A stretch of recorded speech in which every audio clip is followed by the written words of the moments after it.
Night settled over Omonto village like a warm blanket, soft and still. The air smelled of roasted yam and fresh rain. Families had begun retiring to their huts. But just as silence started claiming the night, a sound rose from the depths of the forest. Dum, dum, dum. Slow, steady, ancient. A drum beat not played by human hands, but by something older than memory. Before we continue, pause, click the like button, share this video, and subscribe to this channel so you don't miss the rest of this powerful story. Now, let's go back to the forest. Inside their huts, villagers sat up startled. Mothers pulled their children close. Hunters reached out for their spears. Again, Elder Jabiri whispered, 7 nights the forest has spoken. But tonight the beat is stronger. Kwame awoke too, heart pounding. The sound tugged at him like an invincible hand wrapped around his spirits. It was familiar. It was calling him, and he knew why. Ever since he rescued the crying tree spirit weeks ago, he felt connected to the forest. Sometimes leaves whispered secrets. Sometimes footsteps vanished when he turned. And now, a drum beat haunted the nights, growing louder each sunrise. Kwame stepped into the moonlight. In the distance, the forest glowed faintly, as if answering the beat within it. He felt the pull again. Kwame! A voice called out. It was Abeni, the village weaver.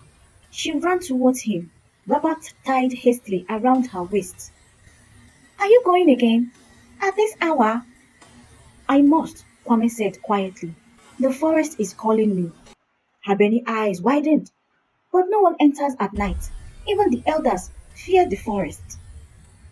Kwame looked towards the swaying trees. If I don't go, the sound won't stop, and the longer it continues, the more afraid the village becomes. Abeni swallowed hard, then nodded. Go, but return at dawn, please. Kwame gave a faint smile and stepped into the forest. The drum beat grew louder with every step. Dum, dum, dum. Inside, the night was alive. Glowing June paused beneath the roof. Fireflies danced in swirling shapes. The air felt thick, but full of power. The trees leaned towards him, guiding him deeper. Kwame walked until the beat vibrated in his chest, and then he entered a clearing he had never seen before.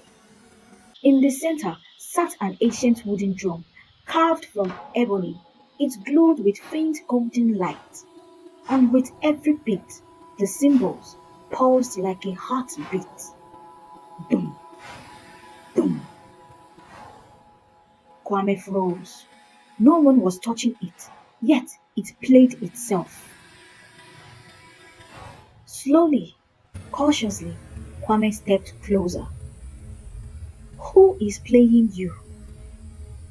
The forest answered with silence, and then the drum stopped. A cold wind swept the clearing. The trees bowed as if greeting someone unseen.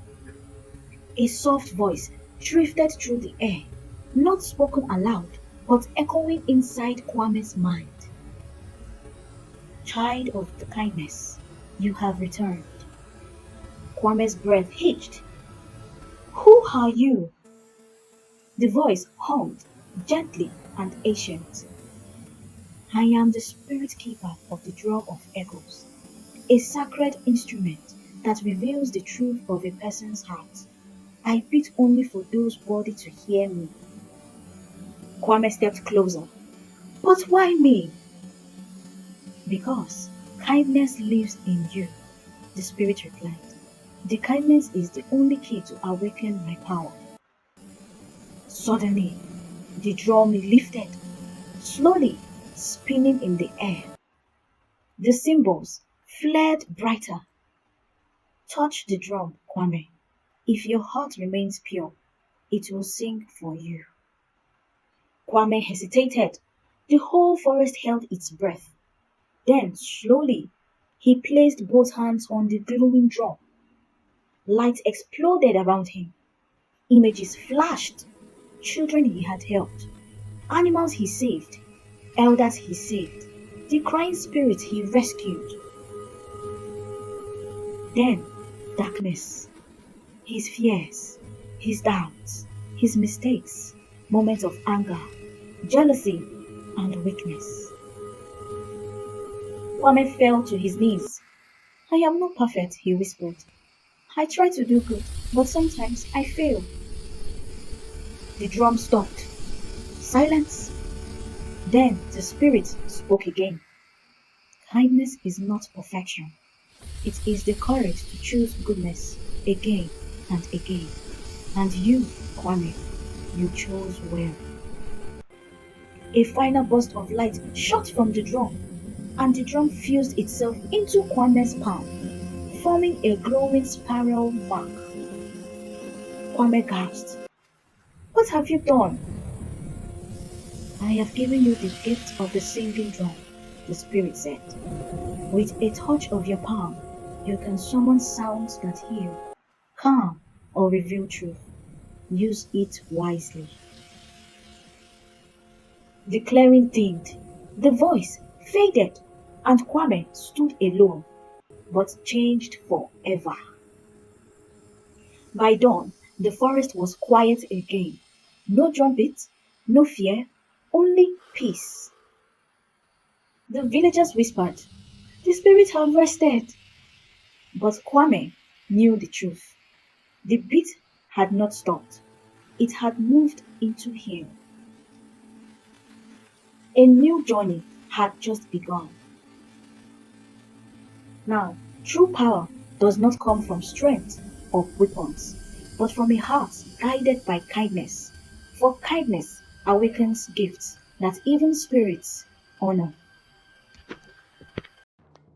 Hey guys, if you enjoyed this tale, don't forget to hit that like button. It really helps us to share more African stories with the world. And of course, subscribe to Imbizo Tales and tap that bell so you never miss the next story by the fireside. And we'll also love to hear from you. So drop a comment below and tell us what part of this story touched your heart.